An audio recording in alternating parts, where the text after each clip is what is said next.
এখন লম্বা পরিকল্পনা রয়েছে প্রচারের মোট এবং প্রচারের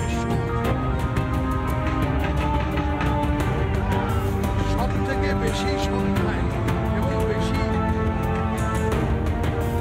গ্রাম বাংলার রাস্তায়, মাটির বাড়িতে এবং বাংলার মানুষজন, মা মাটি মানুষই বটে। তারা কি বলছেন, কি শুনতে চাইছেন আর কোন কোন অভিযোগগুলো করছেন তুলে ধরবো আমি আমাদের আর বাংলার ৪২-এর লড়াই। পথে প্রচারে এই মুহূর্তে সুভাষ সরকার।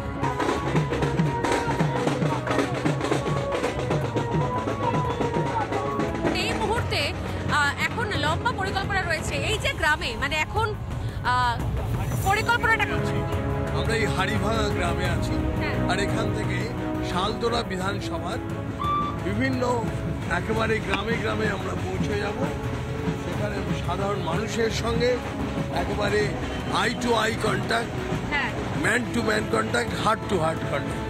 যেটা দেখতে পাচ্ছেন সবাই জনে জনে মহিলারা আসছে এবং তারা আমাকে স্বাগত জানাচ্ছে। মানে আমি তো দেখছি এখানে বিষয়টা ফাদার ফিগার টাইপের ব্যাপার রয়েছে, সবাই এসে মালা পরে অল্প বয়সী মেয়েরা পায়ে হাত দিয়ে প্রণামও করছে। একদম একদম, মানে জানি না, আমার তখনই আমি ভাবি যে আমার দায়িত্ব কতটা বেড়ে গেল এদের প্রতি, এদের এই শ্রদ্ধা, এদের এই যে একেবারে বিশ্বাস, তার প্রতি আমার দায়িত্ব আরো বৃদ্ধি পাচ্ছে। এখান থেকে এখন আমরা যাচ্ছি হচ্ছে বাইকে, তাই তো? এখন আমি কিছুটা বাইকে যাব, গিয়ে তারপরে আমার ভোটখোলা গাড়িতে বসে যাবো। কোনো সেই স্পোর্টিং স্পিরিটটা রয়েছে, সেরকম ভাবে বাইকেই দেখবো আমরা একদম। চলো।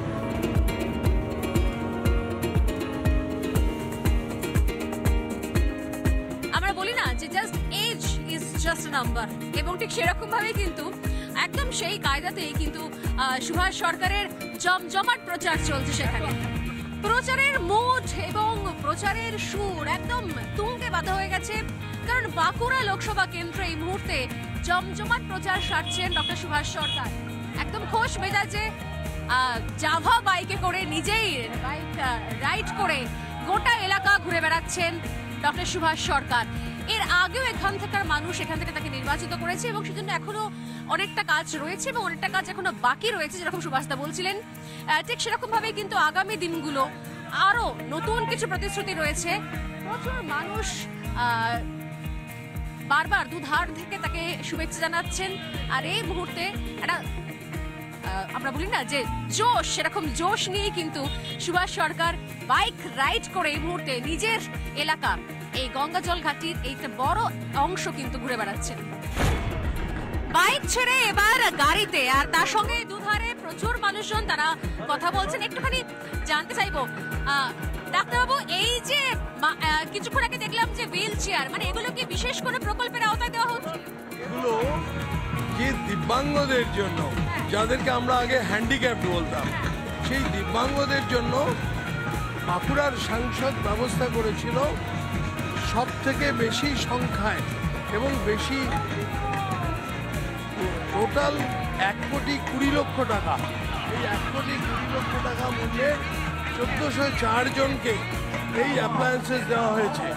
স্বাধীনতার পরে পশ্চিমবঙ্গে কোনো একটি লোকসভায় এই পরিমাণ অ্যাপ্লায়েন্সেস দেওয়া হয়নি। মানে দিব্যাঙ্গদের প্রয়োজনীয় সমস্ত যন্ত্রপাতি পুরো লোকসভা জুড়ে সমস্ত ব্লকে, সমস্ত অঞ্চল থেকে লোকেদের নাম সংগ্রহ করে তাদেরকে পরীক্ষা নিরীক্ষা করিয়ে তাদের সাইজ মতো সমস্ত জিনিস আনিয়ে এই বিতরণ করা হয়েছে। এখনো অনেক কাজ বোধহয় বাকি রয়েছে। আমরা সুভাষ সরকার তিনি বারবারই সাধারণ মানুষের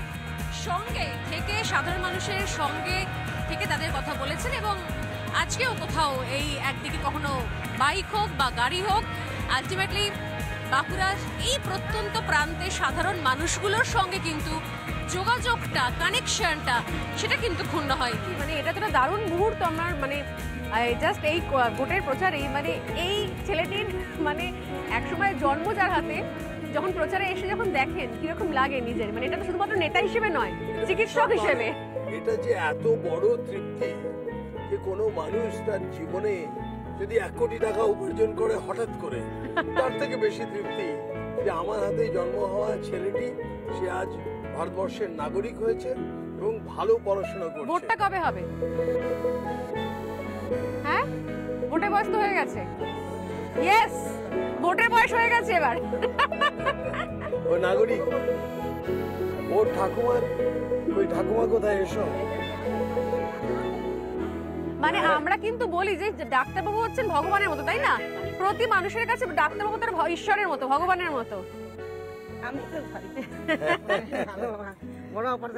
এনারও বড় অপারেশন হয়েছে। আমার তো মনে হয় সত্যি সত্যি আমি এত মানে নেতাদের সঙ্গে এত ইন্টারভিউ করেছি, এটা একটা দুর্লভ মুহূর্ত। মানে নতুন প্রজন্ম এবং পুরনো প্রজন্ম দুটোরই কমন কানেকশন হচ্ছেন ডক্টর সুভাষ সরকার। জরুরি অবস্থার সময় হ্যাঁ, যে লড়াইটা করেছিলাম 75 সালে ছাত্রাবস্থায়, তখন শুধু ওর নয়, এর সঙ্গে সঙ্গে ওর বাবা মা সবার স্নেহ আমার প্রতি ছিল। এরা পুরো ব্যাকগ্রাউন্ডে ছিল। আরেকটা কথা, 2019-এ যখন আমি লড়াই এই সময় তো মানে খুব, সেটা তো খুব একটা হিস্টোরিক মোমেন্ট। তাহলে সেই মোমেন্টের তাহলে সাক্ষী তাহলে আপনারা। মানে বিপজ্জনক অবস্থা ছিল, যেখানে যে কোনো মুহূর্তে আমরা চলেও যেতে পারতাম। সেই অবস্থাতে ওভারকাম করে 2019-এ যখন লড়াই করি, তখন ওর স্ত্রী ভয়ঙ্করভাবে অসুস্থ, ক্যান্সারে আক্রান্ত।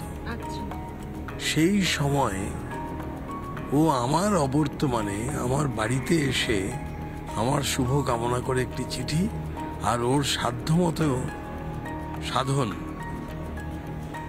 আমার মিসেসের হাতে ও দিয়ে চলে গেছিল। জয়তোর আমরা একই গোত্রের, আমরা মানে কি বলবো, ও যা আমিও তা। ও জিতলে আমি জিতা, আমি জিতলে ও জিতা। এই হচ্ছে এটা বোধহয় মানে রাজনৈতিক লড়াইগুলো একসঙ্গে লড়লে বোধহয় এরকম বন্ধুত্ব হয়, তাই না? একদম, এটা হচ্ছে বিচারধারার। ও যে সরাসরি ভারতীয় জনতা পার্টিতে তা নয়, কিন্তু বিচারধারাটা ওর মধ্যে একেবারে মানে একদম এক, এবং আরো কট্টরভাবে। আপনি তো রাজনীতিতে নেই, যখন বন্ধুকে দেখেন এরকম একটা জায়গায় কেন্দ্রের মন্ত্রিত্ব সামলে এসেছে, তখন কি মনে হয়? আমার তো মানুষটা কি একই আছে না বদলে গেছে? মানুষটা একই আছে। আচ্ছা, প্রথম কথা হচ্ছে আমি যখন ক্লাস নেব তখন আমার একটা দায়িত্ব থাকবে আলাদা, আমি যখন বাইরে থাকবো তখন একটা আলাদা দায়িত্ব। তো তেমনি ও এখন ক্লাস নিচ্ছে, মনে হয় এখন মন্ত্রী হয়েছে, তো মন্ত্রীর দায়িত্ব একটা আলাদা। সেইভাবে তো আমাদের সঙ্গে এখন ও মিশতে পারবে না বা সুযোগ নেই। আমি অনেক সময় আসতে বারণ করি, তুই আসলে তো অনেক সিকিউরিটি নিয়ে আসবি, আসতে হবে না, তুই ফোনে আমার সঙ্গে কথা বল। এইভাবে চলে আর কি। অন্তত এটুকু ভালো লাগছে যে অন্তত এটা মানে বন্ধুত্বটা, সেই সম্পর্কটা, সেই আবেগটা এক রয়েছে, আবেগটা একই রয়েছে। এবং শুধু তাই না, আমরা সর্বক্ষণ দুজনের কথাই ভাবি এই ক্ষেত্রে। না, আমি পরবর্তীকালে কখনো আমি শুনবো, আমি ভেবেছিলাম যে এবারে এই প্রচারের মাঝখানে একটু একটু করে সেই জরুরি অবস্থার সময় থেকে আপনার যে জার্নিটা, সেটা একটু শুনবো। মানে সেটাও মানুষের জানা খুব দরকার যে আজকে লোকে যে সুভাষ সরকারকে দেখছে, সেই সুভাষ সরকার একটু একটু করে একদিনে হননি। সেই সুভাষ সরকার আরো অনেক ইতিহাস, অনেক শুরু থেকে শুরু ছিল, তাই না? হ্যাঁ, খুব স্বাভাবিক।